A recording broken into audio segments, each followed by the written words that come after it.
क्वेटा में railway station के platform पर खुदकुश धमाका। इंतजामिया के मुताबिक 26 अफराद जाँबाहक और 40 से ज्यादा जख्मी हैं। रेलवे हुकाम के मुताबिक पेशावर के लिए जाफर एक्सप्रेस से 9 बजे रवाना होना था। ट्रेन अभी प्लेटफॉर्म पर नहीं लगी थी कि रेलवे स्टेशन पर टिकट घर के करीब धमाका हुआ। वाकया काबिल मुजम्मत, मासूम अफराद को निशाना बनाने का तसलसल है। बलूचिस्तान से दहशत गर्दों का किला कुमा करेंगे। वाकये पर वजीर आजम, वजीर आला सिंध, गवर्नर सिंध, अमीर जमात इस्लामी हाफिज तैमूर रहमान समेत दीगर शख्सियात की मुजम्मत। वजीर आला बलूचिस्तान सरफराज बुगची का तहकीकात का हुक्म।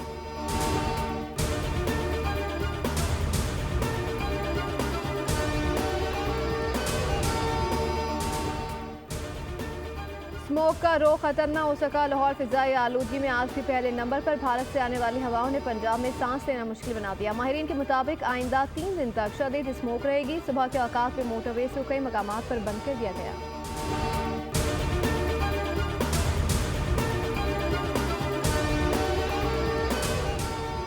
नौजवानों का मुल्क से बाहर जाना खुशाइंद है। इससे साबित होता है कि पाकिस्तान के पास ज़्यादा स्किल्ड वर्क फोर्स है। मज़ार इकबाल पर हासिली के बाद वज़ीर इत्तलात अता तारड़ की मीडिया से बातचीत। कहा, पाकिस्तान के फॉरेन रिजर्व 11 अरब डॉलर हो चुके हैं। दुनिया भर से सरमायाकारी आ रही है।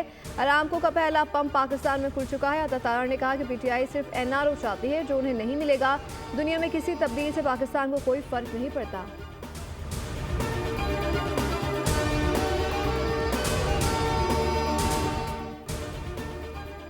दियारे इश्क में अपना मकाम पैदा कर, नया ज़माना नए सुबह शाम पैदा कर। मुफ़क्किर पाकिस्तान अल्लामा मोहम्मद इकबाल का आज 147वां यौम विलादत। शायर मशरिक़ के खुदी के तस्वुर को उजागर करने के लिए मुल्क भर में खुसूसी तकरीब का इनेकाद किया जा रहा है। शायर मशरिक़ अल्लामा इकबाल की यौम पैदाइश पर पाकिस्तान नेवी का खराज अक़ीदत अजीम शायर को फ़िक्र अंगेज़ तहरीरों पर सलाम भी पेश किया।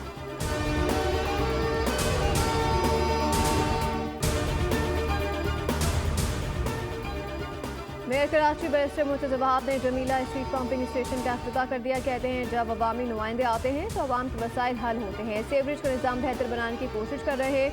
बोले, पीपल्स पार्टी ने जंगल में मंगल किया है। अवाम जान जाएंगे कि कौन फाइलें फेंकता था और कौन काम करता है।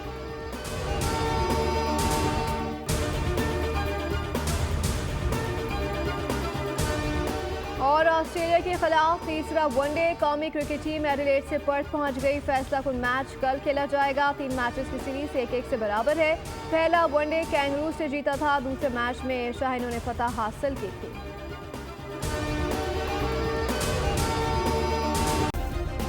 सब्सक्राइब करें और बेल दबाएं ताकि कोई खबर रह न जाए।